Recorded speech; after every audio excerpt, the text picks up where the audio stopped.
Good morning, and welcome to the Farm Financial Literacy and Succession Planning Roadshow, hosted by Farm Life and the Ontario Federation of Agriculture. Like many of you, I was born and raised on a family farm, and over the years, I've seen firsthand the pressures that farm succession can place on even the closest of families. Today, I'd like to share some of my experiences with you all in hopes that it will mark the start of your succession planning journey so that your farming legacy can live on for generations to come.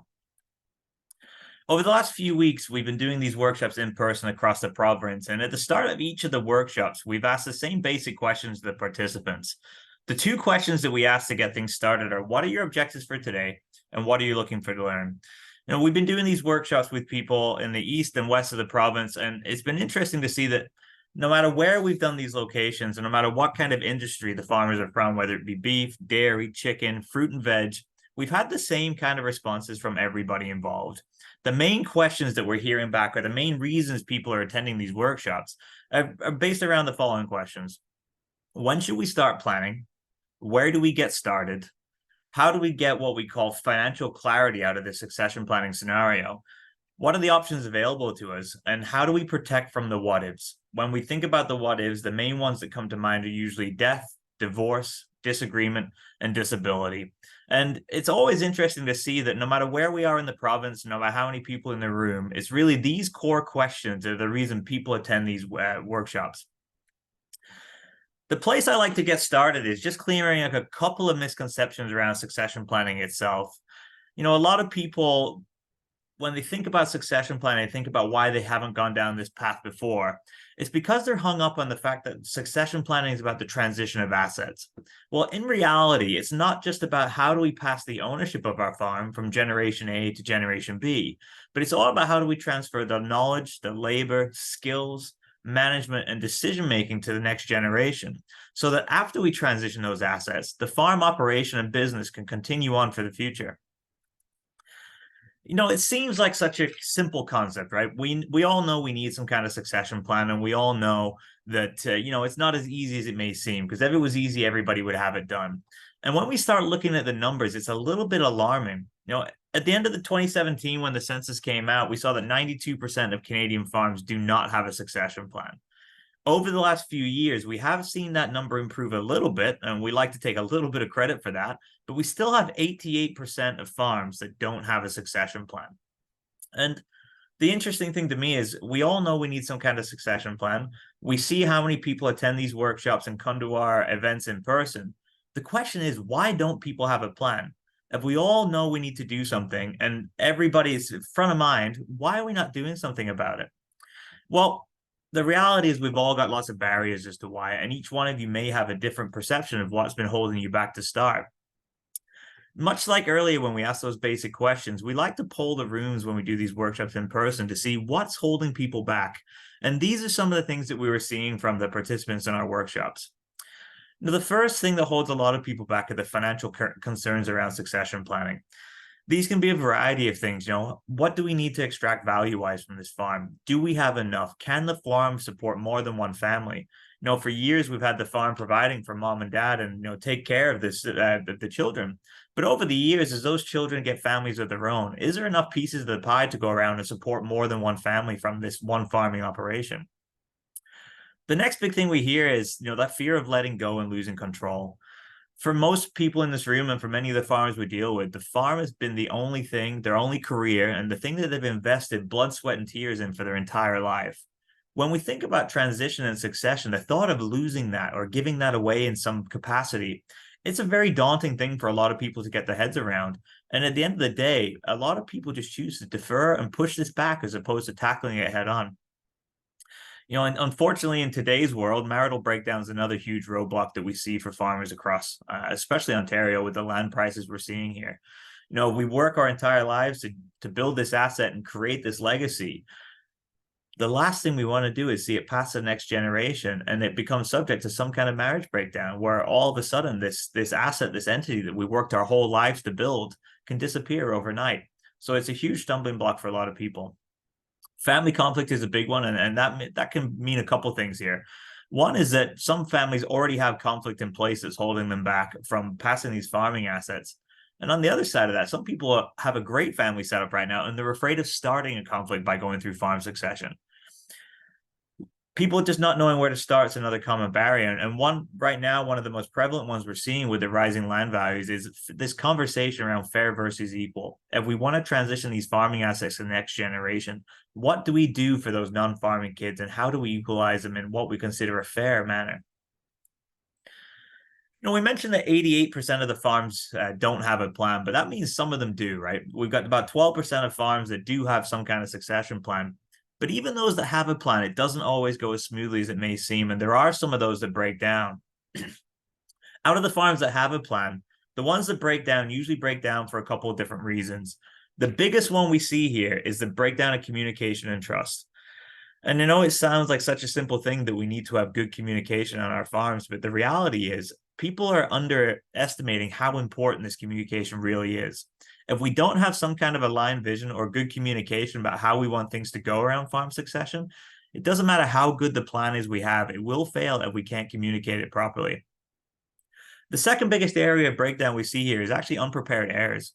We spend so much time worrying about how to actually transition our farms to the next generation that some people are actually ignoring the fact that the next generation may not actually be ready to take over these farms yet.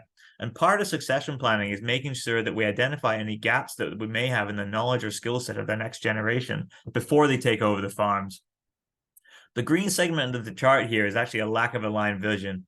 And the most common place we see this is actually a difference between generations. The exiting generation of farm succession is usually more of a protect and a preserve type of mindset, where they built these assets over the years. Now we just want to make sure we're okay to see it to the finish line, that our financial security is going to be intact.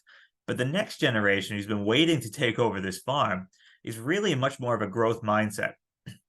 If those two sides of the equation are in business together or running this operation jointly, then we've got two conflicting views of how we're going to run the business. And oftentimes it can cause too many stresses on the direction of the business to make it less feasible in the future. The light blue segment we see here is the failure of professionals. And what I mean by this is not usually a technical error that accounts for the failure of professionals, but oftentimes it's a gap in the planning. The main reason we see this is actually in the fact that many of the farm families we work with have a very good set of professional teams already. They have a strong accountant, a good lawyer, a great tax planner, even a good financial advisor. But very often they're not talking to each other. And when we're seeing these succession plans in place, there's often some gaps between the tax planning, the legal, and the accounting work that can open the door to some potential hiccups along the way. So without having these professionals pulling the rope in the right, and all pulling the rope in the same direction, it can open that open up the potential for some gaps in the succession planning process, which we want to avoid. So if communication is so important on our farms, we want to make sure that we can address this head on. And during our workshops, we ask two key questions. The first one is, what does good communication actually look like on our farms? If we're seeing succession planning break down because of poor communication, it's important to get to the center of why that is. The reality is a lot of us are not communicating well on our farms. And when we asked the room what constitutes good communication to them, these are some of the feedback that they had. The first one, pretty obvious, no arguments. The amount of times we bring up a tough conversation on our farms and it results in a yelling match is way too often. And when we're looking at how to communicate well within a business, the less we can argue, the better it's going to be overall. Clear responsibilities and next steps is a big one. A lot of times we communicate things in our farm and we don't have a clear and obvious next step. So the communication becomes pointless.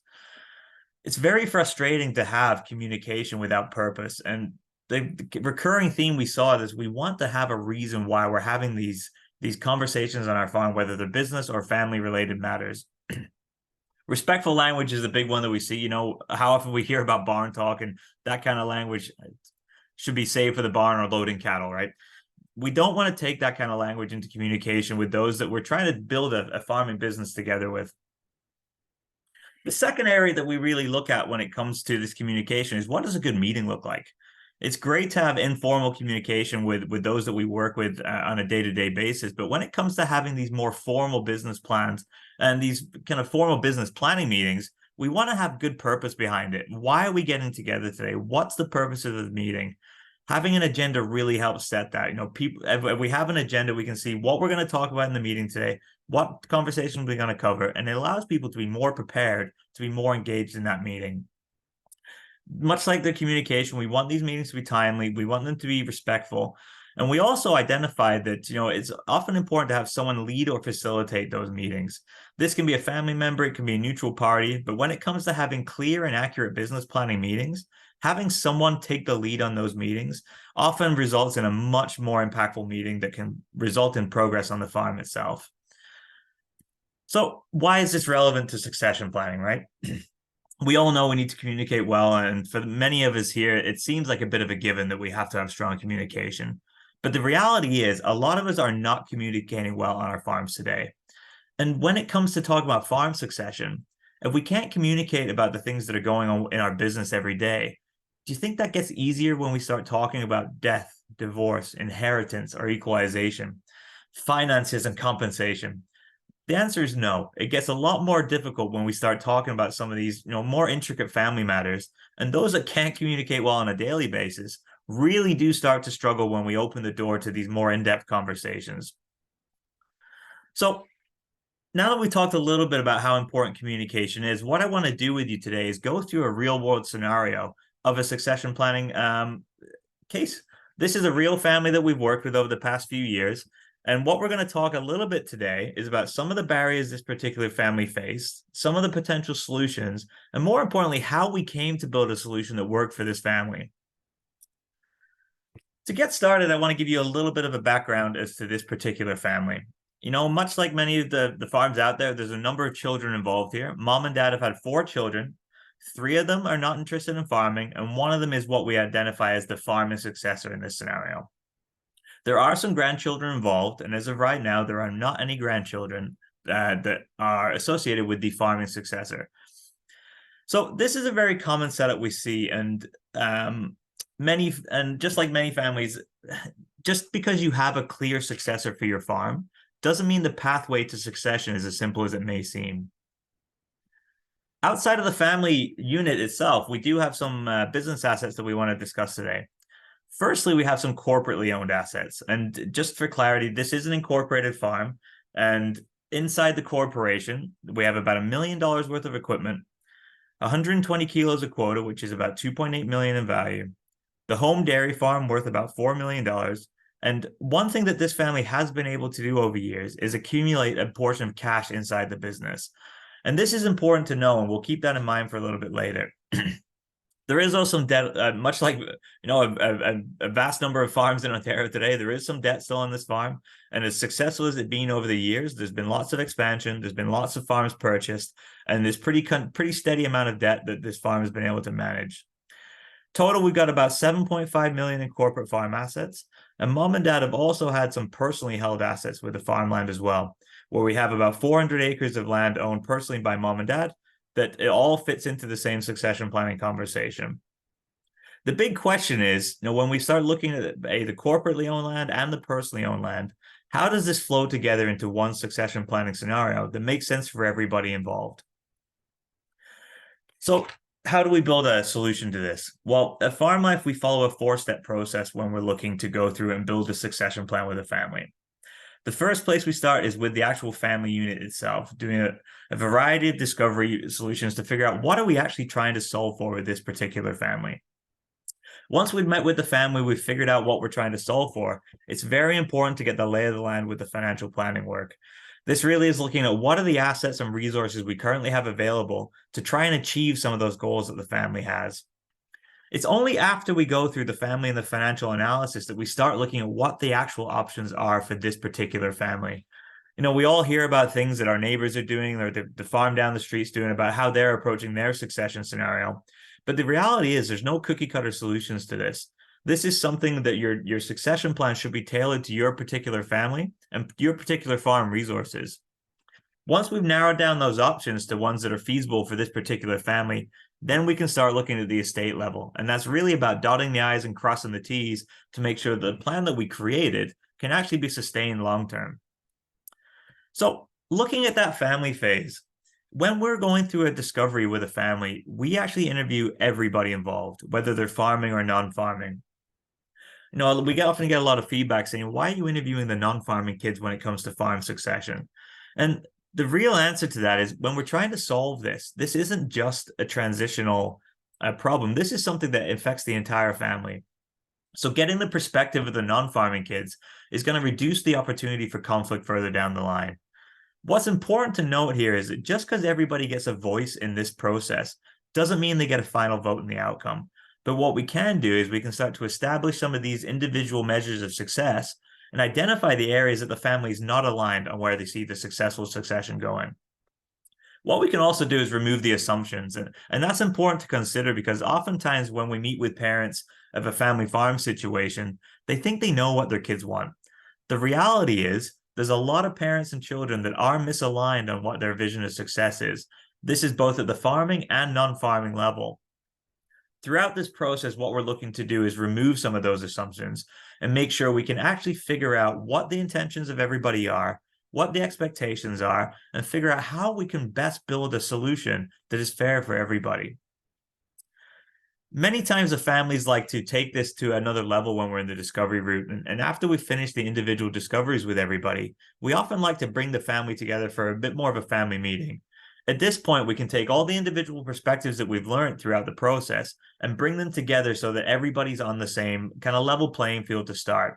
If we can start the succession planning process with everybody with a clean slate, kind of with set expectations and with a clear path of where we're going to move forward, then we can often get to the finish line quite a lot smoother. So those family meetings really do help to align people at an early stage. Sometimes when we're working with a family, we do run into those situations where communication is a real struggle for the particular family. And sometimes we want to get to the next level of, figuring out why that is. Everybody's wired different at the end of the day. And some of the families that have more complex relationships or they struggle to work together on a daily basis, there's often an underlying reason behind why that is. And for those particular families that have some communication and some relationship problems, that we often get asked if we can try and kind of get to the bottom of why that is. And we use a tool called the predictive index to do that. So if a family is looking for help on figuring out why these relationships might not be going well, the predictive index really starts to learn about why and how people communicate a certain way. The important thing here is that when we're looking for a viable succession plan, we have to make sure that the roles and responsibilities of everybody really do line up in a way that's going to be successful. A key example of this would be, say you had two brothers coming into business together. One of them is very risk averse. One of them, likes to embrace that risk and take on the debt and the stress of running a business. If those two are aligned in their vision for success, they can complement each other very, very well, and you could drive a business forward quite easily. However, those two that have different styles and different strengths and weaknesses are not aligned, then often we can see those business heading in different ways, and it's tough to get to a really kind of good foundation with two people that are just completely wired differently. Having something like this done can help figure out what drives these people so that we can find out how they communicate and figure out what the best way of managing them is in the business. So when we went through with this particular family, we wanted to identify what the goals and expectations were for each of the people involved. And where we really like to start is with the first generation, with mom and dad in this situation. In this family, after talking with mom had lots of things to say about succession, and she had all great things to say about her children, lots of thoughts, lots of feelings, lots of emotions when it came to succession. But really, there was a couple of things that stood out for mom's goals when it came to the future of the family farm and for her personally as well. The first one here that we wanted to touch on was she really wanted to learn what does fair mean for each of her children. She wants to know how she can best support them. And the big question for mom was, should they have a share of farming assets? And this is something we'll touch on a little bit later on, but mom in this particular situation was really just trying to do best by all of her children. Another big goal for mom was she really wanted some peace of mind and clarity when it comes to her finances. And in this situation, this is a dairy farm. And mom's used to having what we call a piece of the milk check every month so that she can base her personal lifestyle needs around it. For mom, the thought of not having that milk check or not having access to that cash flow is something that's a little bit daunting when you're getting to that stage of life. So for her, having some peace of mind of financial clarity is one of her key goals. And another big thing for mom here is she really wanted to clean up her estate so that her kids don't have to. And just like a lot of the moms that we deal with every day, Mom wants to take a lead on this and make sure that, if the succession plan goes through and, once we get to that stage where we're looking to transition assets, we don't want to place this burden on our kids to figure out how to treat each other. Mom wants to take care of them while she can, while she's able to, and not leave any kind of mess after she's gone. So those kind of round up mom's key goals. And what I want to talk about next is some of dad's key goals. Because when it comes to succession and kind of planning in general, there's a lot of emphasis on the differences between the two generations, the exiting generation and the entering generation. But just as importantly, we actually have to have the alignment between mom and dad in this scenario. And more often than not, when we get into the succession planning journey, mom and dad are not lined up from the start. And you'll see the same thing with this particular family here. So, in comparison to mom, who was very much focused on family, the children, and what the most fair solution was for everybody, dad's goals are a little more aligned around the operations of the farm itself and making sure they're viable moving forward. The first goal for dad here is he really wants to make sure that his son is ready to take over. Readiness means something different for everybody. And, more often than not, we know that the next generation is ready to do the work, kind of take a lead on the labor and be actively involved in the business every day. But it's a big difference between being ready to take on the labor and the operations and being able to run the business. The business and financial decision-making component of succession is something that a lot of times the exiting generation have never really truly, shown their cards and not given the next gen full exposure to the business operations. And there's nothing wrong with that. But when it comes to succession planning, it's important that the next generation knows exactly what they're getting into and how it's going to unfold moving forward. Dad also wants to see his legacy kept intact. And this is important because, as we know with mom, one of the big questions was, should the non-farming kids get a share of the farmland? And immediately here, we're already seeing that dad's intentions are to keep the farming operation together, or at least as much as possible, because he's worked his whole life to build this farm, this operation, this legacy. And what he doesn't want to do is see succession planning be the reason that it gets split up and divided. Just as importantly as looking ahead to the future and looking at the readiness of the next generation, it's also about how ready this current generation is to step back and pass on some of that responsibility. For this particular family, dad knows he is not ready to step back yet, but he also knows that he never will be unless he has a plan in place first so that he can have some peace of mind, knowing that succession planning is covered, it's formalized, and if something happens to him, it's important for him to know that there's a plan in place to move forward. Finally, for dad, it's really about the dollars and cents as well. He wants some financial clarity both for himself to know that he's going to be okay and he's going to be personally fine, but he also wants to make sure that succession planning doesn't place too much of a burden on the farming operation. When it comes to the non-farming kids, there's a little bit of a different tone here. The first thing they want is, just like mom and dad, they want to make sure that they're financially secure. And when we talk about that, they want to make sure that mom and dad are going to get some, I can say, reward out of the farming operation, but they want to make sure they can live some kind of lifestyle that they've deserved. They've seen mom and dad work hard and sacrifice for their entire life. And all of a sudden, it's time to start thinking about lifestyle and start prioritizing themselves a little more. And the non-farming kids really want to see mom and dad take advantage of that situation and not just give too much away at the end of the day. The non-farming kids in this particular family understand that fair and equal are not the same thing.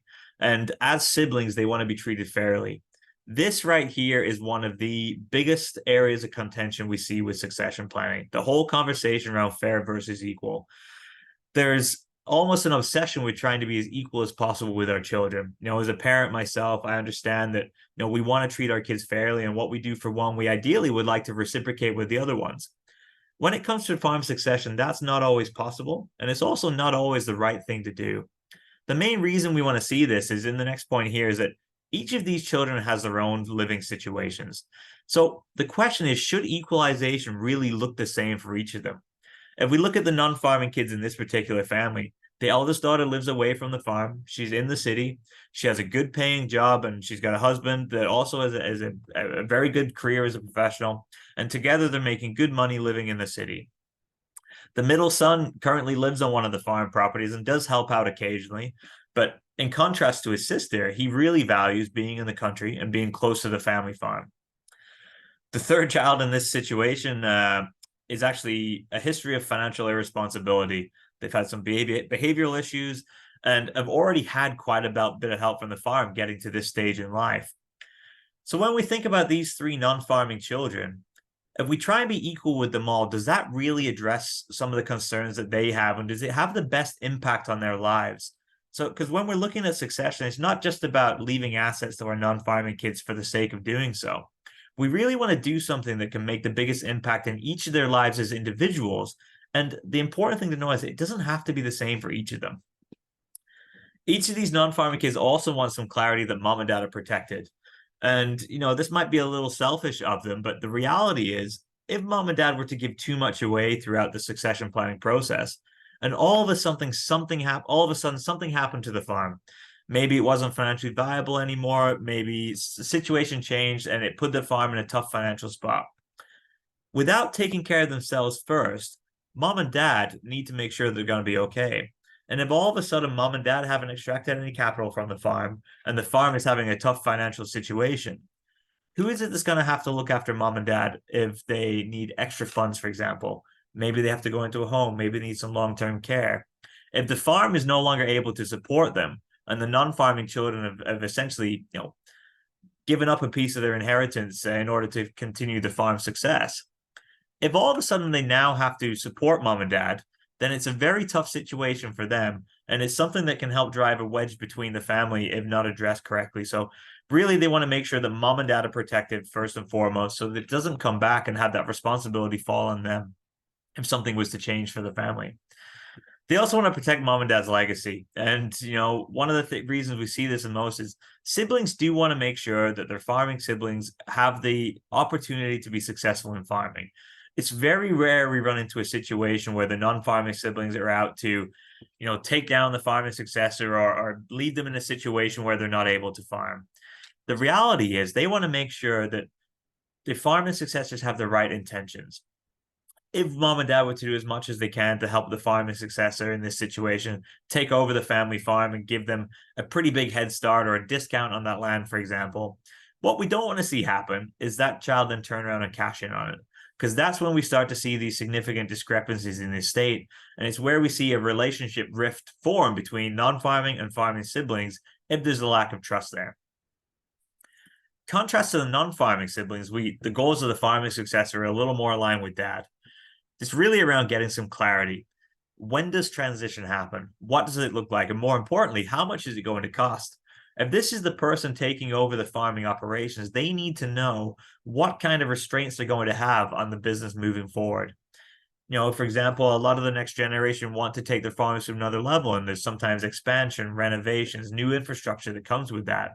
If succession planning is going to have some kind of cost or buy-in or equalization funding mechanism attached to it, we need to know what kind of resources are going to go into succession so we know how much of the either surplus or deficit we're going to have running the operation itself.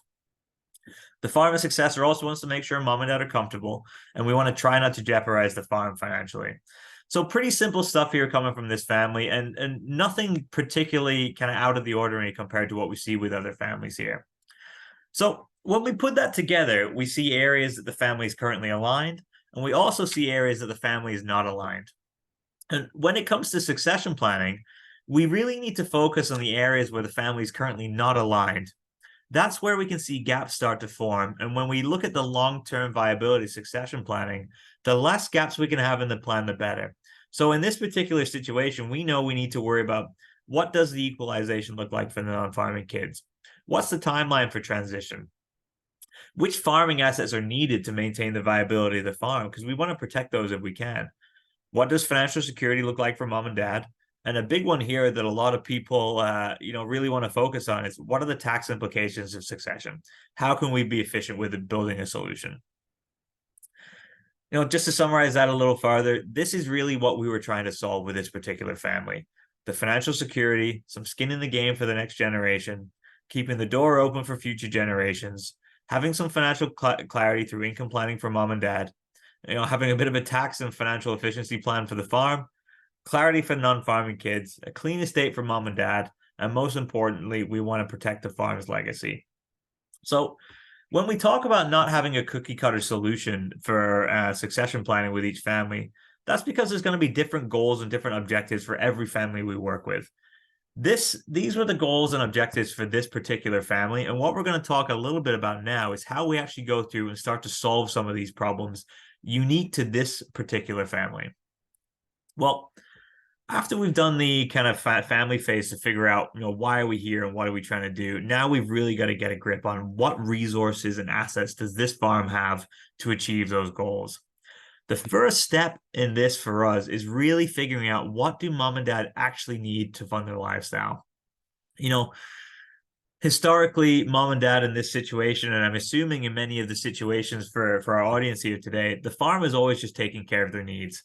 Whether it be, phone bills, car insurance, gas, trucks, you name it.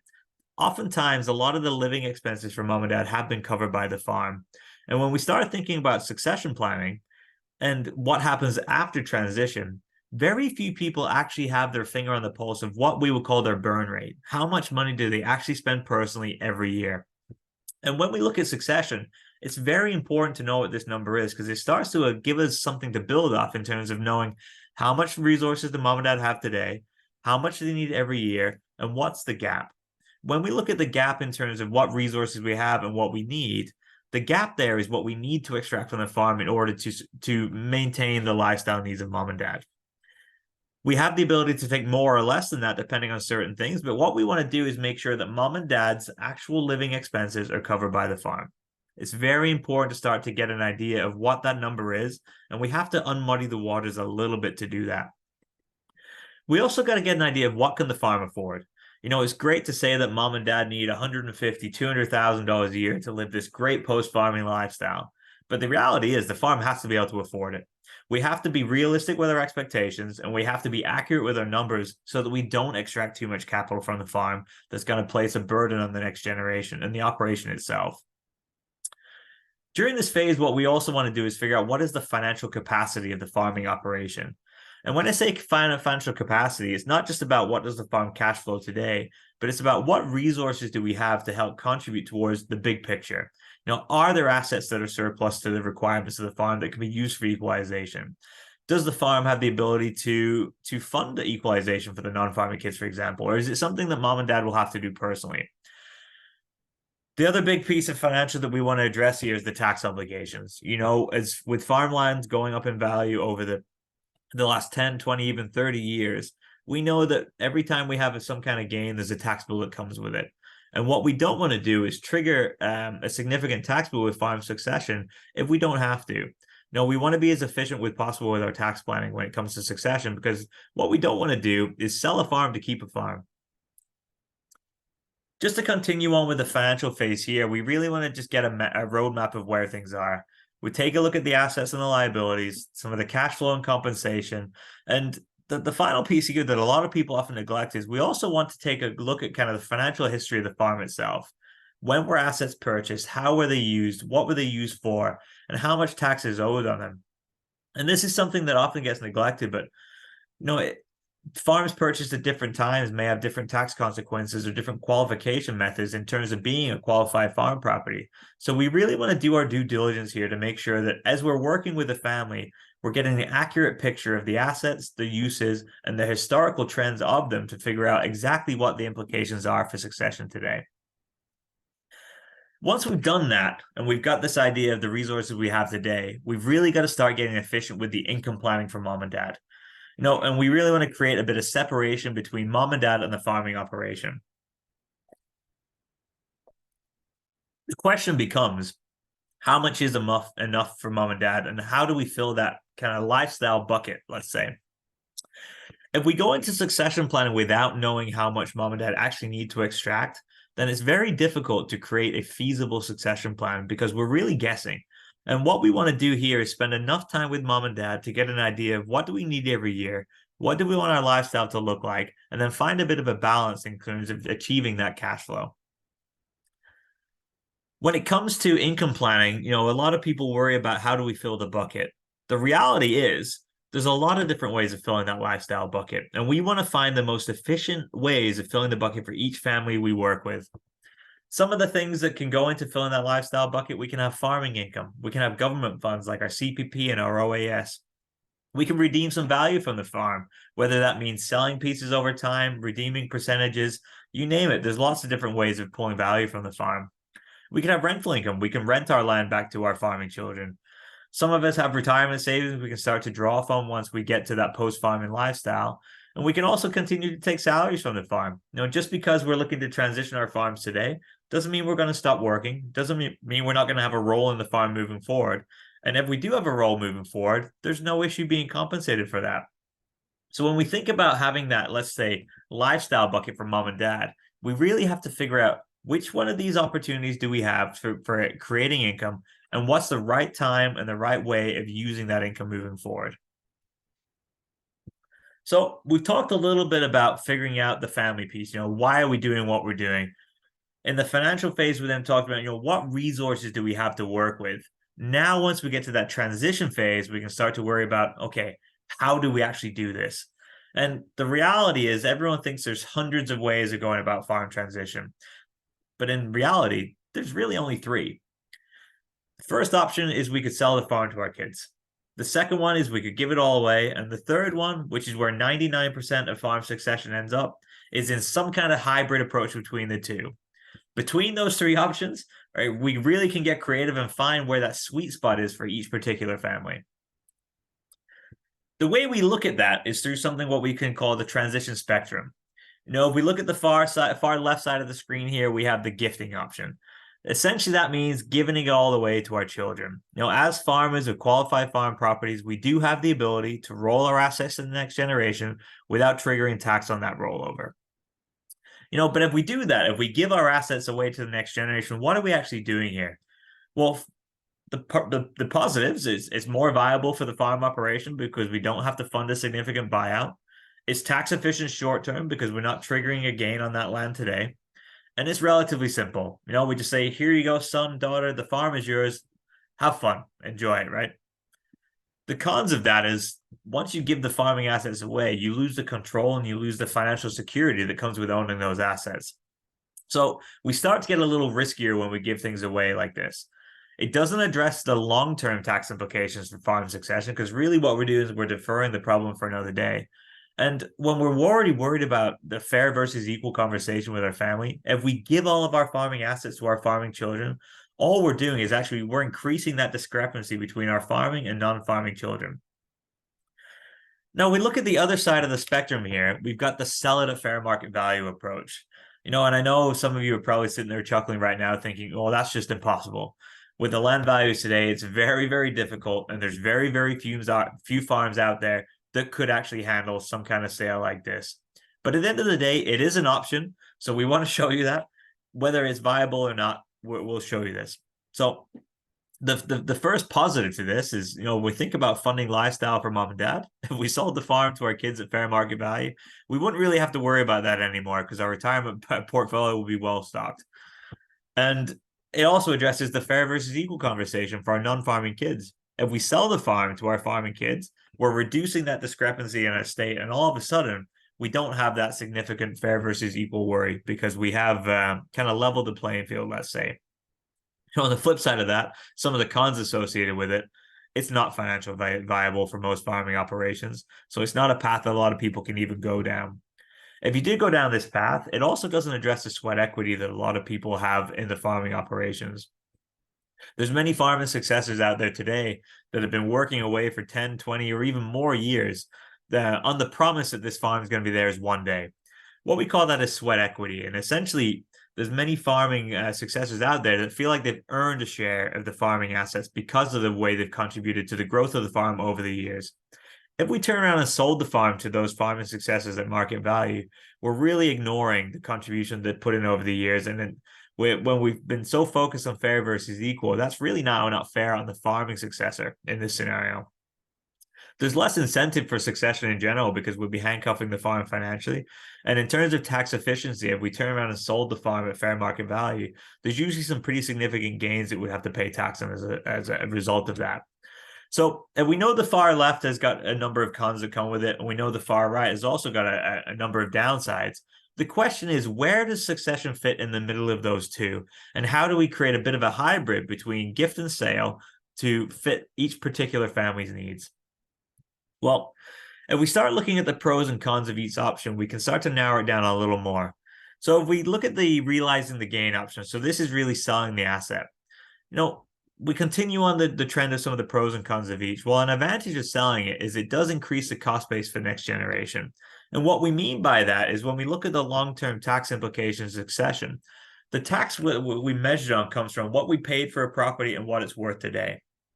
If we don't raise the cost base of these farms along the way, what we're doing is we're passing farms along and just increasing that gain over the years so that eventually when their tax is due and the tax becomes payable, we've got decades and decades of gain that we've never reset.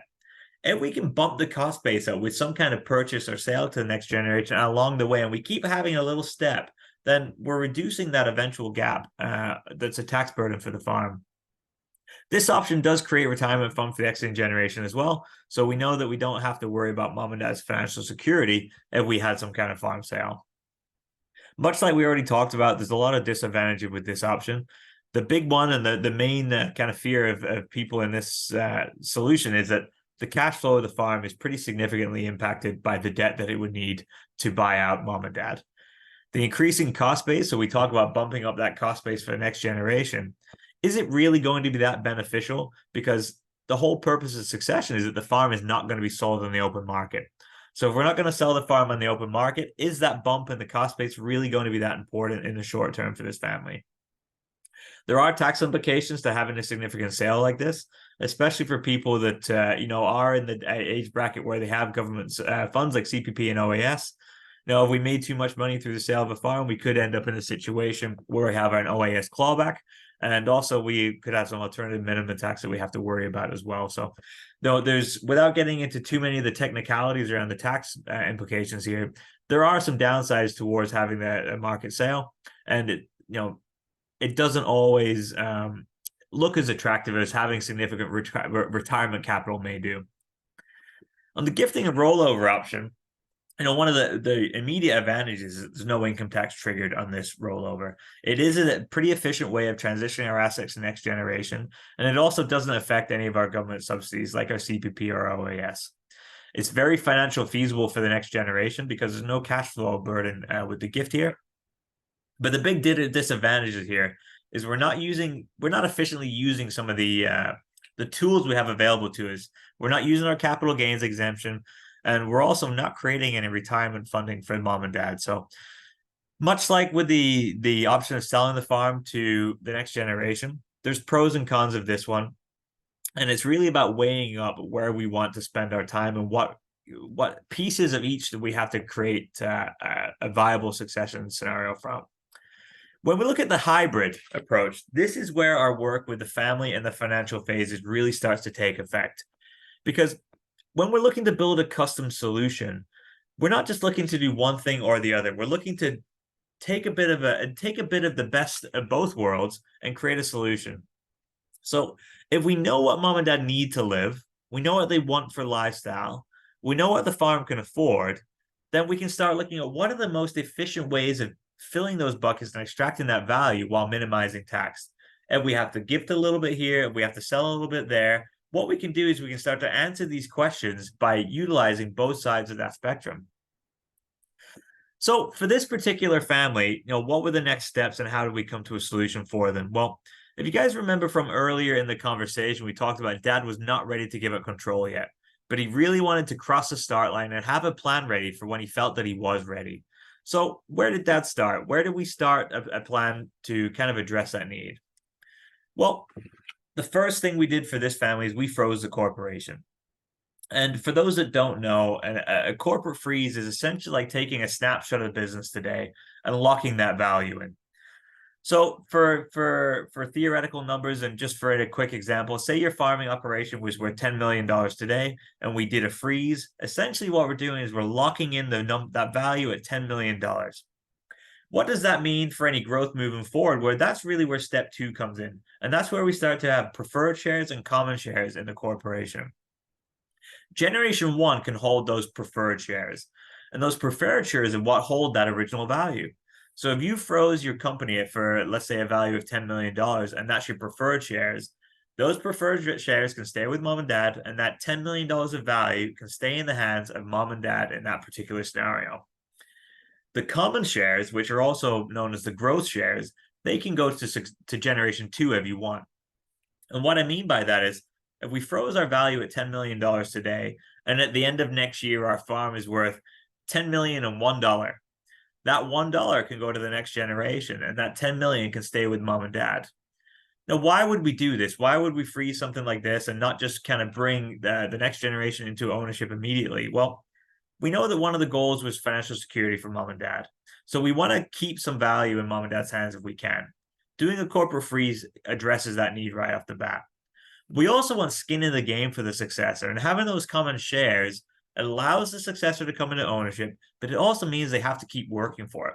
Because if the farm doesn't continue to grow and doesn't continue to increase in value, then the next generation actually doesn't hold any value in the short term. What this also does is it keeps the door open for future generations, where if mom and dad hold some of that value and they keep those preferred shares, if things change with the family dynamic or some of those grandchildren that we've been talking about decide that they want to be a farmer, mom and dad will still hold some of the keys to be able to say, okay, no, we have this value. We want to bring somebody else in a different capacity, but we also want to reward you for the years you put in. It gives you options and it gives you control over what happens to your assets in the future. So for this particular family, the corporate freeze was a great first step because it gave them a starting point and it kind of drew a line in the sand. What this also does is it gives us a number to start measuring off. So when we start thinking about equalization and what to do for non-farming kids, one of the problems we see often is that the finish line keeps moving. Every year, these farms keep going up and up in value. And the more we worry about how do we take care of our non-farming kids, it's like a moving goalpost. And as we see these farms continue to go up in value, we're always chasing it. We're always chasing it for equalization. Well, if we actually draw a line in the sand and we lock in that value as of a certain date, we can start to measure this is what our farming assets worth on the day that we transition out of it. And now we have a number that we can start to build some equalization around. We can measure what the gift to the next generation is going to be. We can measure how much value mom and dad need to extract. And then we can use real numbers to have conversations about what equalization can look like for each of our non-farming children. So what are the next steps for this particular family? Well, really what we had to do is figure out what is holding dad back from taking the next step in transition. So we did quite a bit of work with that in this scenario, trying to understand, where his hesitancy is and kind of what's holding him back from giving up some of that control. And the reality is the farm is the only thing he's ever known, and he just can't imagine life without it.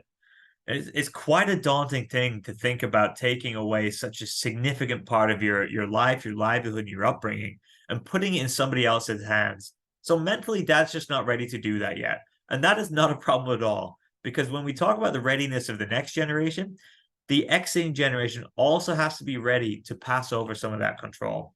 Because if we end up with a situation where we're meddling too much, we're not letting the next generation really, put their stamp or their mark on the business, we're opening the door to conflict between the two generations. And that's not what we want when we're in a succession scenario. One of the things that is contributing to that, feeling that the next gen isn't ready yet is because he feels that the next generation hasn't shown their readiness yet. And one of the reasons we see this quite often is, no, if we're always asking dad, how do we do this? Why do we do this? Should we do this? Should we do that on our farm? Then when it comes to succession, how does dad actually know that the next generation is ready in this regard? And in this situation, that's exactly what had been happening. Dad feels like he is relied on for all the major decisions on this farm. And for him to think of stepping back and no longer having that responsibility or some of the key decision making, he just doesn't feel like the next generation has shown that ability yet. He thinks that his successor is ready to do the work, ready to actually run the labor and operations, but doesn't quite have the confidence to pass over the keys yet because of that lack of, let's say, financial responsibility, or he hasn't seen it from the next generation yet. He also still feels physically and mentally able to contribute. The question that he's asking himself is, why would I be given this farm today when I'm still able to farm? I'm still ready to keep going. And I wake up every day and I'm still feeling, fresh and ready to go. And that's a great point. And when we think about this, is we don't want to force succession on people that are not ready to do it. Succession is something that can happen on your timeline, but it's about being prepared and having a plan in place for when that day does come. Now that we know where some of Dad's concerns lie, the question is, how do we make sure that that next generation is a little more ready to take over the business so that when Dad is ready to step back and take the lead, that we've been able to fill some of those gaps. And with this family, one of the big pieces here was a little bit of financial literacy training. Dad, in this scenario, was notorious for keeping his cards close to his chest. He really wasn't involving the next generation in financial discussions or sharing much of the actual inner workings of the business with his son, for the years that he'd been around. So one of the roles that we took with Farm Life was actually bringing the son up to speed on some financial literacy. And this wasn't necessarily opening his eyes to everything going on with the current farming operation, but this was really about actually some training and development in reading financial statements, taking a look at some of the financial ratios, and really understanding when looking at your own business, what are some of the measures of health and success that we can use and we can use as metrics in this business. So it was really about having the next generation take the lead on understanding some key business metrics and knowing where some of the strengths and weaknesses of the current operation lay. What we also did was we worked with them on some business decision makings, and this was almost a little bit behind the scenes to Dad. So before working with us and kind of going through this readiness, let's say readiness transition or improvement, the successor in this particular farming operation relied on Dad to make a lot of the decisions, where instead of coming to Dad with a solution, he was really coming with problems. Oh, Dad, can we do this? Should we do that? What if we do this? And for a couple of years here, actually, while we worked with the training and development for the successor, we really acted as a resource for them to bounce ideas off and do some of the kind of background work around major purchases or business improvements, so that instead of coming to Dad with a problem, they can come with a solution. An example of this, that with this particular family, was they were farming quite a bit of land. They had the dairy operation, but they also had a cash crop operation on the side. And there was a time where they were contemplating buying a new tractor. And the next gen, the farmer successor in this scenario, was wondering whether, what should we do? Like, should we finance a new tractor? Should we trade in? Should we lease? Or should we start from scratch and get a whole new setup here? So instead of asking Dad what we should do, what they actually did was they came to us. We started looking at some numbers. We did a few different scenarios so that we could go back to Dad and say, listen, I'm thinking about purchasing a new tractor for the operation. This is what it means. This is what it's going to cost. This is the solution. And this is how it benefits us long term. And all of a sudden, instead of taking a problem to Dad, we're taking a potential solution so that together we can make an informed decision. And that really starts to take a bit of the pressure and the burden off Dad in this situation. And what we ended up doing was building confidence along the way, because Dad started to realize that, maybe my son is ready to start making some of these decisions on the farm, because he's proving that he's looking at the big picture and he's doing the analysis, the due diligence in order to make a good decision. And really, this whole thing is about filling in the gaps. When it came to training and development, it was important to figure out what the roles and responsibilities were when it came to succession. An example of this was for this particular family, they wanted the son to take a sprayer course so that, Dad didn't have to be trusted to do all of the spraying every year. So training and development is pretty simple. How do we fill the knowledge gaps with each one so that within the farming operation itself, the roles and responsibilities are clear and outlined for each of them? So over time, we started to build this confidence with the next generation. And what ended up happening was, a few years later, in this situation, this was actually nearly 5 years later, that the Dad finally felt like he was ready. So now all of a sudden we've fast forwarded to 2023. And this is when we're now taking the next level of the plan with this family. So about 5 years before this was when we actually froze the corporate operation. So there's been some growth since then, and there's been a few changes. The big changes were the financial literacy and the training and development of the next generation. But also, he settled down and got married in that time. So Dad had a little more trust that his son was more stable, more secure in life, and a little more focused on the operation itself. So all of a sudden, Dad feels like he's getting a little bit ready now. He also physically started to feel like the time was coming to step back a little bit. So, and it's how this particular gentleman phrased it to us was that he really wanted to go out on his own terms. The last thing he wanted was for succession to be forced upon him in terms of a timeline, whether that be through health, through some kind of accident, some kind of event, or just not being able to do the work anymore. Dad really wanted to go out on his own terms. And now that he could sense that there was more confidence in his successor, and he was feeling himself get a little bit more physically unable to work at the same level he was before, he wanted to build a bit of a plan and start to move things while he was in control. What else has changed in that time? Well, also in those 5 years, we had some changes to the tax rules. And all of a sudden, this family had some new opportunities available to them that weren't available to them when they first started going down the succession pathway. An example of one of those changes was Bill C-208. Those that have been to some of our sessions before may have heard us talk about Bill C-208 a couple times, actually. But for this particular family, Bill C-208 was a very useful tool that they could use. And essentially, Bill C-208 was designed to help provide an efficient solution for a true family business transition and succession. It was a way of extracting tax-free capital from family farm corporations so that we can be a little more efficient when we're looking to create retirement funding for that post-farming lifestyle. And really what happened was this was a perfect time for this family because as we refer back to earlier, we know that there was some cash and some capital inside the corporation that until this point, they'd never been able to get out. And it wasn't that they weren't able to get that cash out in the past, but it was a real big pain point for Dad to extract some of that cash from the corporation and pay too much tax on it. No, it's the whole point of having a corporation is to have a tax efficient vehicle for income and for savings. And if we start to take some of those resources out of the corporation, we're now subjecting them to tax. So historically, any money Dad made in this farm, they've been keeping inside the corporation because it was a tax efficient way of sheltering that money. All of a sudden, we've actually got a tool available to us that will allow us to take out some of that capital, actually completely tax-free in this situation. So this is where we start looking at the next steps for the family. So if you remember back to steps 1 and step 2, we froze the corporation and we created these preferred and the common shares. Well, the next step for this family was actually to utilize Bill C-208 to start extracting some value from those cash reserves. And really, we wanted to do 2 things with this. We wanted to use our exemptions and some of the tools available to us. We wanted to extract some capital to give mom and dad some financial security. And what we also wanted to do with this situation was actually create an income stream for mom and dad with some of that capital. The 4th step here was actually a wealth management and income plan.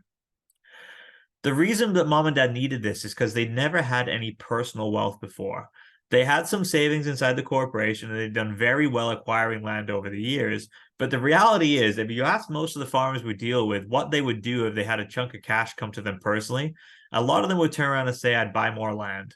Well, in this particular scenario, as great as it may be to buy more land, we're actually looking to do the opposite of that. We're looking to transition the ownership of the land to the next generation. So what we needed to do was come up with some kind of strategy to help mom and dad manage the wealth and be efficient with it in this scenario. So how do we go about this? And without getting into too many of the finer details around the financial planning here, you'll remember back to see that we had about 1.25 million of cash inside this corporation. Well, the first thing Dad wanted to do was actually leave a chunk of money inside the corporation to what he called float the farm. Historically, they'd always been prepaying the year's inputs, and it was always nice to have a bit of a cash buffer in the farm to be able to do that. So Dad doesn't want to take that away. He wants to make sure his son still has that option moving forward. But the other million is actually something that they wanted to try and find a way of extracting tax-free from the corporation. Many of you may know that a qualified farm corporation has about $1 million of capital gains exemption available per owner. And that worked out very well in this scenario because there was about $1 million left of cash inside the corporation. And what they wanted to do is really address 2 of their financial needs with this money. Well, first of all, we took a piece out as a lump sum. And what that translated to for this particular family was about $576,000. And we took that out as a lump sum to give mom and dad that peace of mind of having some personal capital outside of the farm. If we leave all of our money tied in the farming assets, then we either have to ask permission to use them or we feel like we don't actually have control of them. And the last thing we want to do at the end of the day is start asking our children for permission to use some of our own money.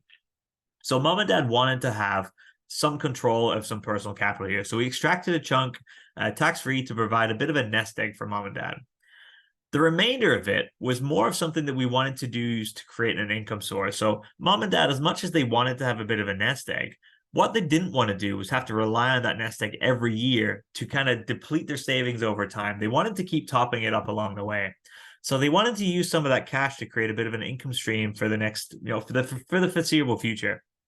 So we did that, and I'll explain a little bit about how we did that in a second here. The third piece was we really wanted to look at how to invest this money. So first of all, mom and dad had never used a TFSA, which is a tax-free savings account before. And for those that aren't familiar with TFSAs, a TFSA is a savings account that allows you to put a certain amount of money in there and have it grow tax-free through your investments. So as of 2023, the capacity on that was $88,000. Unfortunately, you don't have unlimited potential as to what you're allowed to put into those TFSAs. And every year you're allowed to put a little bit more into those accounts. But as of 2023, the room they had available was $88,000 each, which is $176,000 total for this family. And, when thinking about what to do with money and how to invest it, the first place we want to start is the places that have the most efficient growth. And when it comes to TFSAs, they are a great place to have money because it grows tax-free, and you can really, see the time value of money take effect if you're not subject to what we call the tax grind on that, or what we make inside our investments.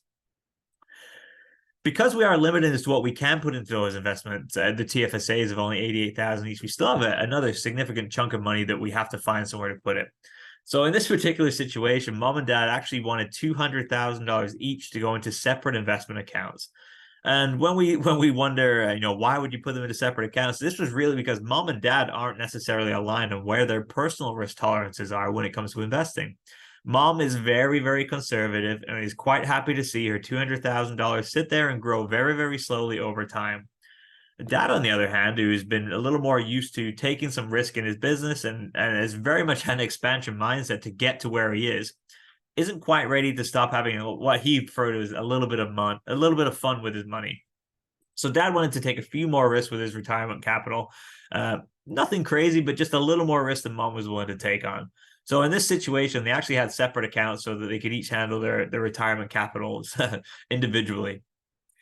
What they also did was, you'll see here, $21,200 is a tax-free income for the next 10 years.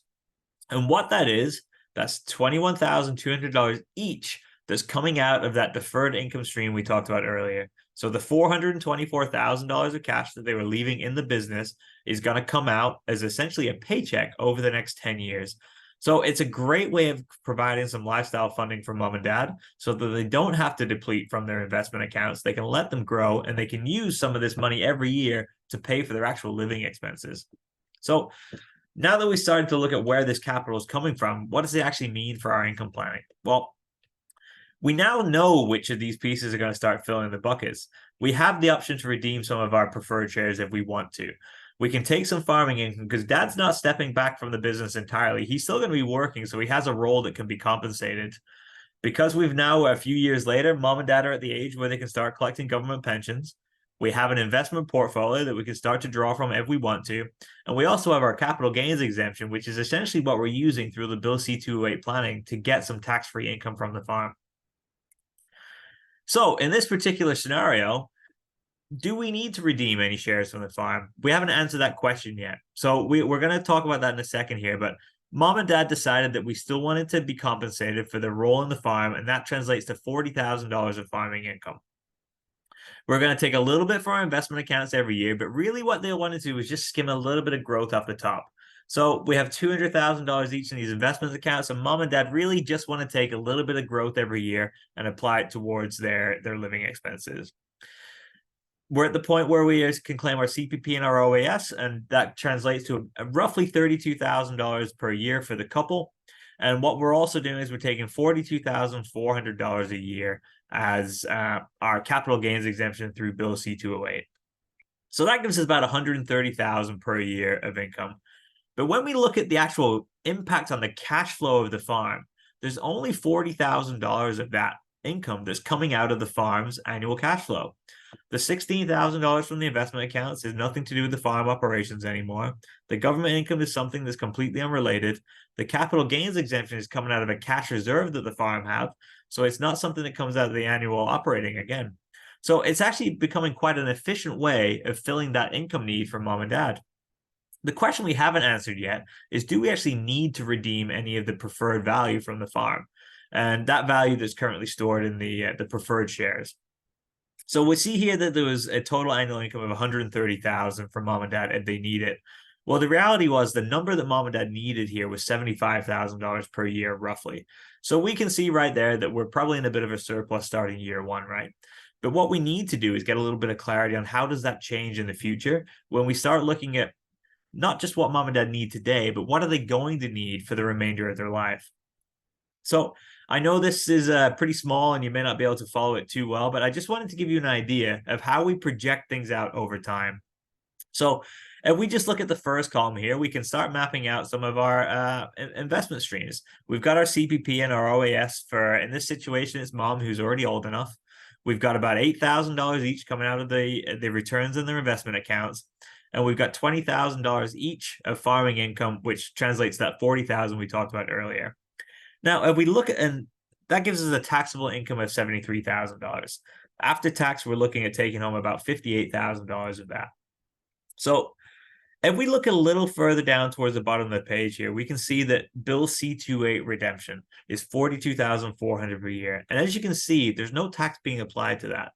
Because we're using our capital gains exemption on those funds, we're actually be able to extract them tax-free in this scenario, which gives us a pretty significant lift when it comes to our lifestyle funding.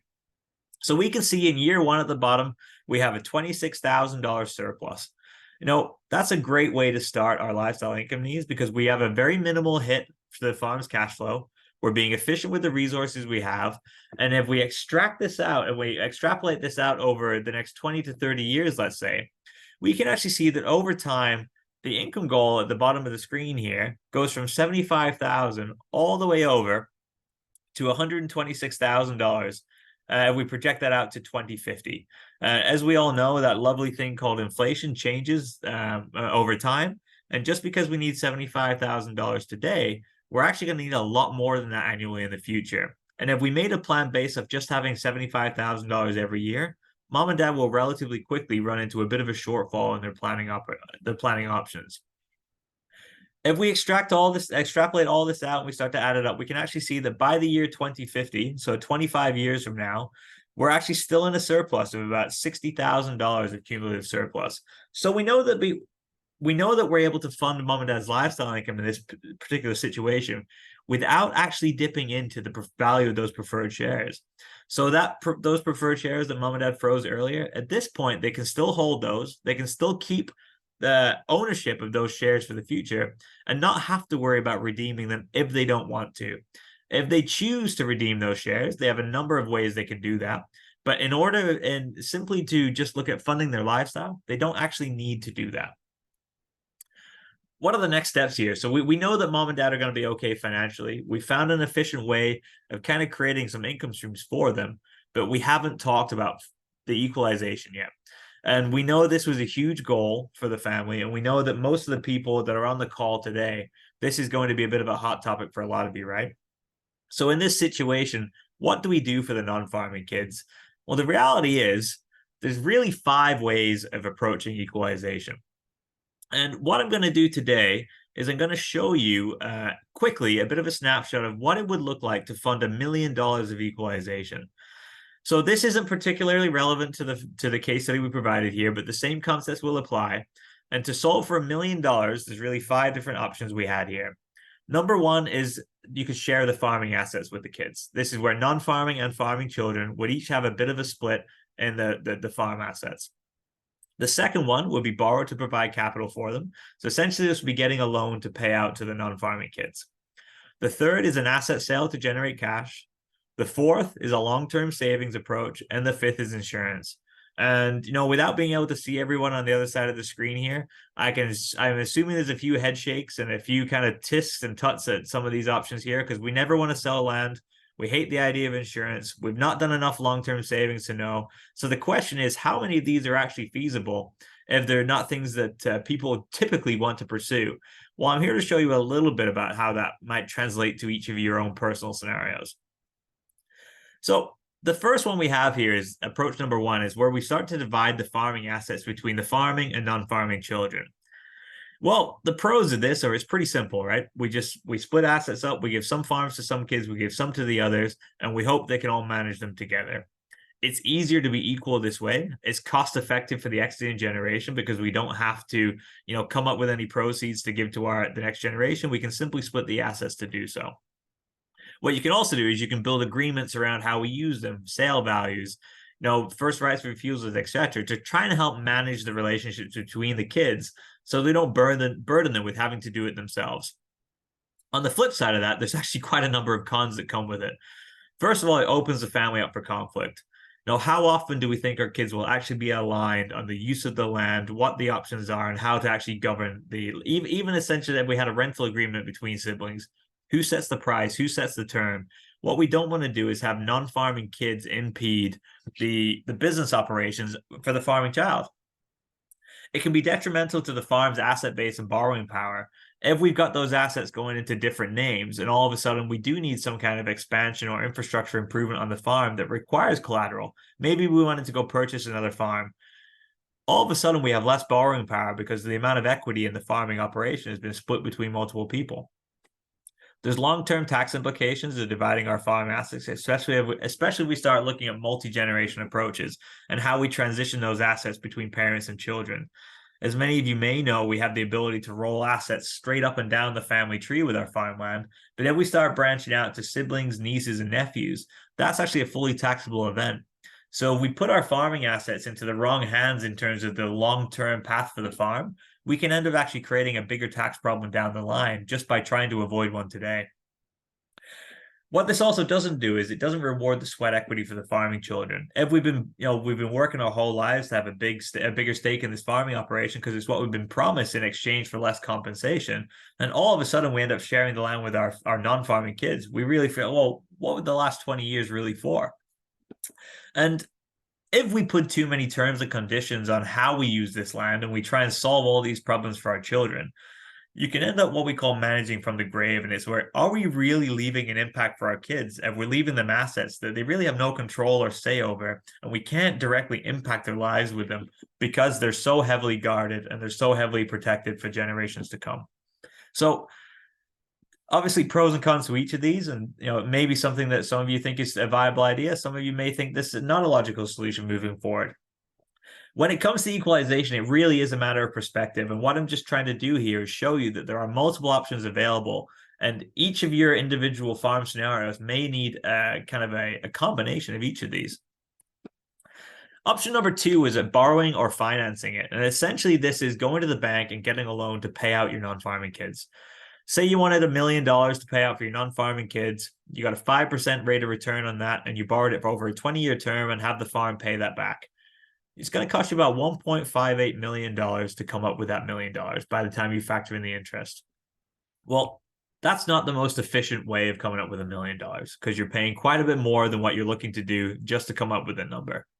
The pros is it doesn't really require any upfront collateral. It can be done quickly. And it does give you a clean break between the farming and non-farming children because you don't have them jointly owning assets together. The cons of that is not efficient. It can be a cash flow burden. It limits the borrowing power for the farm because we have an extra debt associated with it. And the big one here is there's very little flexibility that comes with it because oftentimes you're going to be at the mercy of someone like a bank or a lender as to what the terms are, what the interest rates are, and what the actual payment structure looks like for those. So much like before, there are pros and cons to this, but it's still a viable option for a lot of farms out there. Option number 3 here is the asset sale approach, and very few people ever want to consider this approach, but there are those out there that pursue this. So if we wanted to go down the asset sale approach, essentially it means we're going to sell an asset to take care of our non-farming children. The problem we have here is that a lot of the farms that have been purchased by farm families, especially in Ontario, may have been purchased quite a long time ago, which means they were purchased for quite a bit less than what they're worth today. So let's say we paid $100,000 for a piece of farmland and its sale price today is $1.5 million. Well, that's exactly what you would have to sell it for in order to clear $1 million without using your capital gains exemption. If you had your capital gains exemption, you could apply it to this so that you wouldn't have to use the tax on it. But say you didn't use your capital gains exemption, you would have about $350,000 of tax payable if you went down this approach. The only real pro to this option is that it's quick and it's easy. It's quite easy to sell a farm and split the proceeds between your non-farming children. The cons are you lose some of your land base that you've worked your entire life to create. It's not that tax efficient. It's not fair to the farming children because all of a sudden you're taking away some of their farming assets, and it decreases the overall legacy of the farm. Because if we've worked our entire lives to build a farming operation, the last thing we want to do is decrease the size of it just to help it transition. The fourth one we have here starts to get a little bit more efficient, and this is where the save for it approach. As you can see, there's a number of assumptions that will go into this. Well, let's just talk through it a little bit here together. Let's say we started with $0 and we wanted to save $1 million. We would have to save $3,000 every single month at a 4% rate of return for 20 years to come up with $1 million. At the end of the day, if we can have those conditions met and it all goes smoothly for the 20 years, it's actually only cost us $720,000 to come up with $1 million. So that is pretty efficient. Now we're starting to be, okay, this is an efficient way of achieving it. Well, the reality is, how many of us started doing this 20 years ago? It's great to see that we can and that we could do it, but there's a lot of assumptions that go into this. The pros are that it's efficient, it maintains your land base, it's fair to all the kids, and it adds some separation to your asset base. We have our farming assets with our farming kids. We can have our savings bucket for our non-farming kids. The cons are there's so many what ifs that go into this that are completely out of your control. What if you don't live 20 years? What if you don't have $3,000 every month to put towards savings? What if you don't get 4% rate of return? All of a sudden, our plan for equalization is out of our control. And what we don't want to see happen is have a great plan towards equalization, and we shortchange it, the funding of it, because we don't live long enough. It's so if all the conditions are met and everything goes smoothly, this is a very viable option. But it's something that, unless you started thinking about it a number of years ago, it's often tough to fit that into the stage of life when you're thinking about transitioning. The fifth one here is actually the insurance approach. And insurance is something that a lot of people have a bit of a stigma towards, mainly because the type of insurance a lot of people see in their life is the stuff they never actually get paid out on. Home insurance, snowmobile, car insurance. A lot of us go through life without our house burning down or having a car accident. So we never actually see the payout for the insurance that we spend our money on. But this is a different approach to insurance that I'm talking about here. This is looking at insurance more of an investment as opposed to a risk management tool. And the scenario that I want to talk you through here is what's called a joint last to die policy, where essentially you pay for the policy over 20 years. And this particular example is based on two healthy 65-year-olds. We'd have $1 million death benefit, which is the number that we're trying to solve for, and we pay for this over 20 years. What that translates to is a payment of about $20,000 a year. And, that sounds crazy, right? $20,000 a year for an insurance policy. But when you break that down, that's $1,650 a month. That's half of what it would cost to save the same amount of money over 20 years. The big difference between an insurance policy and a savings approach is that if something happened to you in year 2, 3, 4, 5, you're fully funded. You're not going to be shortchanged because the purpose of the insurance is to cover yourself from those what ifs. So all of a sudden we found something here that's half the cost of saving for it, reduces the risk, and protects you from the what ifs because the payout would be available as of year 1. And what a policy like this also does is it grows over time. So when we talk about keeping pace with inflation or protecting from the future growth of the farm, a policy like this can actually grow over time to keep up with those kind of things. And there's many other benefits come with an insurance policy like this, but the main pros are that it is efficient dollar for dollar. It's fully funded if you pass away early. You can own it corporately, which means you can use pre-tax corporate dollars to fund it. It has a tax-free payout, and it can grow over time. One other thing with a policy like this that a lot of people overlook is the fact that you do actually have an accessible cash value inside these policies. And what that means is if we're putting $20,000 a year into a policy like this, and all of a sudden we need some capital, whether it's for purchasing a farm or a child's wedding or buying a home, whatever it may be, there is an accessible portion of cash inside these policies. And there's a number of different ways you can access that cash while you're alive.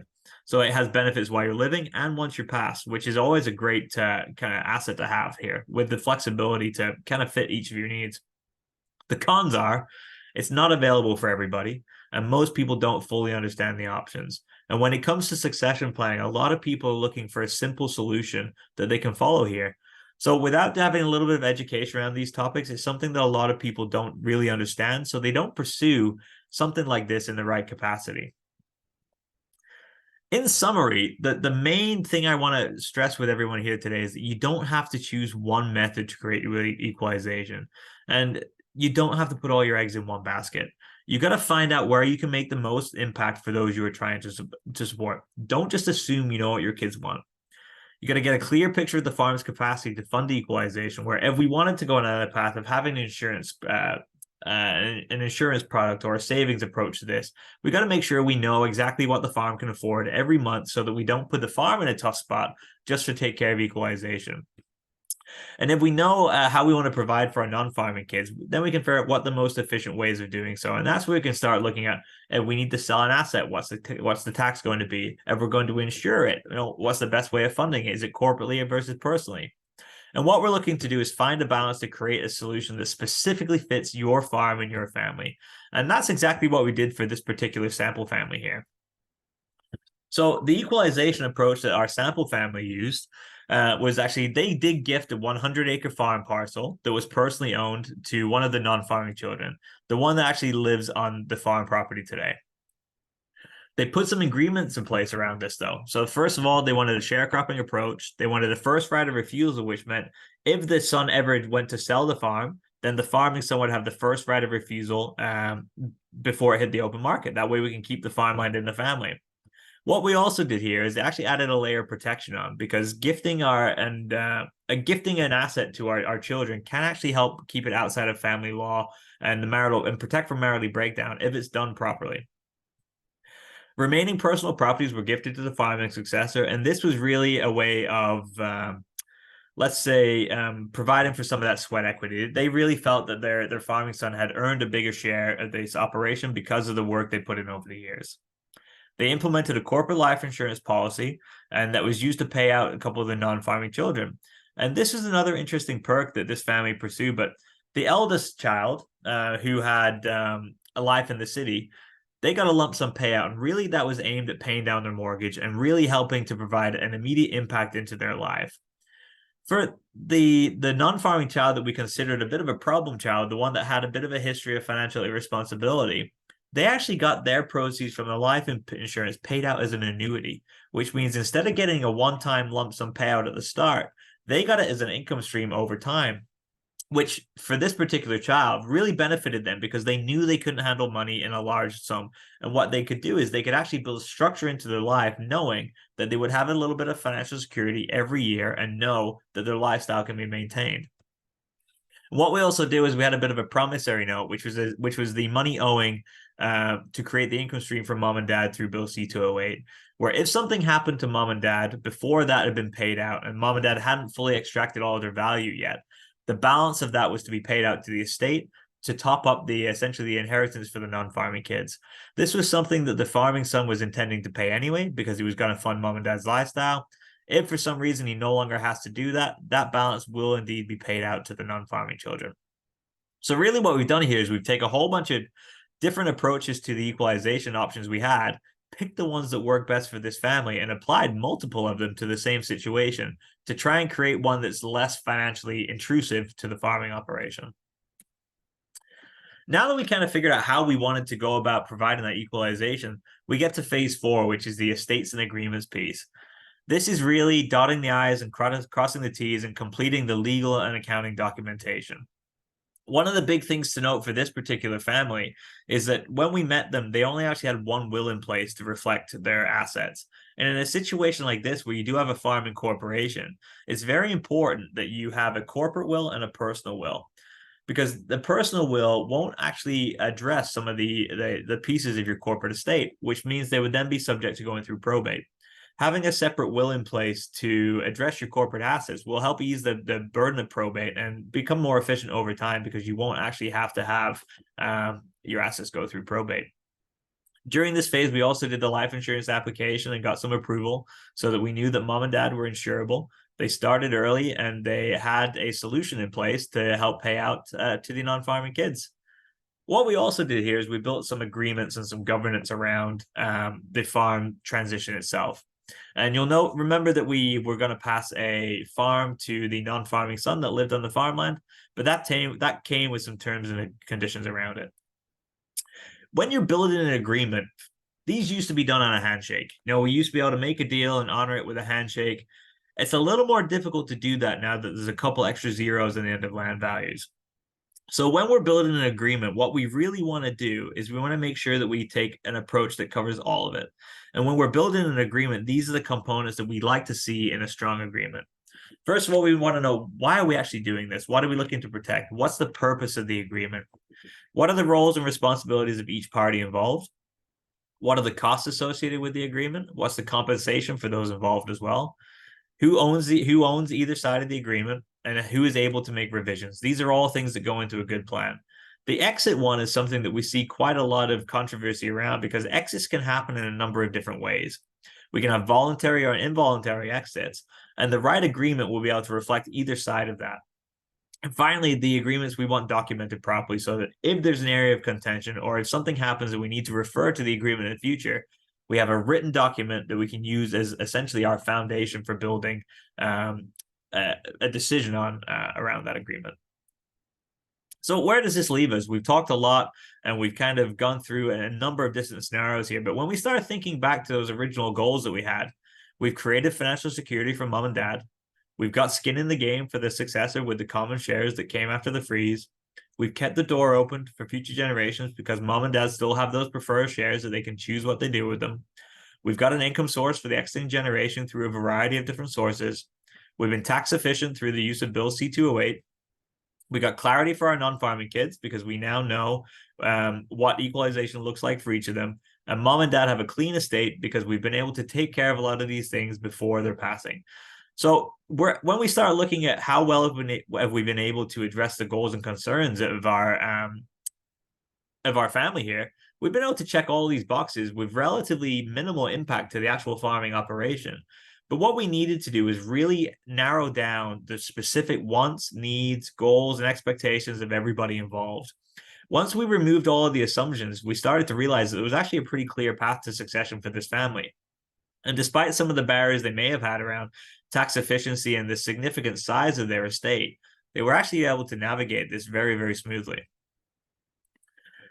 So when it comes to kind of farm life's role in succession and how we work with families, we've talked a little bit about our process and how we will go through the work with the family itself.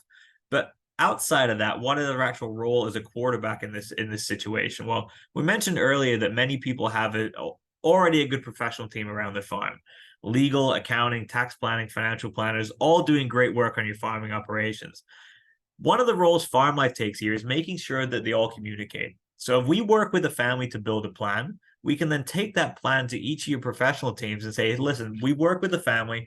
This is the plan we've come up with. We would love for you to take care of this aspect of the financial planning or the tax planning, so that we know that everybody's working cohesively and hitting the same goals. And at the end of the day, if we're all pulling the rope in the same direction, then the chances of the succession for this particular family being smoothly is greatly increased. So as we round out our workshop here, and before we open the door to kind of some question and answers, I do want to highlight the fact that we are, as an OFA benefit provider, anyone that's on this call today, or actually any OFA member in general, is entitled to a complimentary farm succession consultation with either myself or my colleague Daryl. That can be in person, by Zoom, by a phone, whatever you guys kind of fits your schedule the best. And you do have access to each of our educational workshops that we do in person across the province each year. So what I'd like to do is, I know many of you will have questions. We're going to open the floor up to some specific questions now. And if anyone has any questions, please put them in the chat or email them over to us, and we'll be happy to address them. So thanks for listening to our presentation, guys. And I look forward to answering your questions shortly.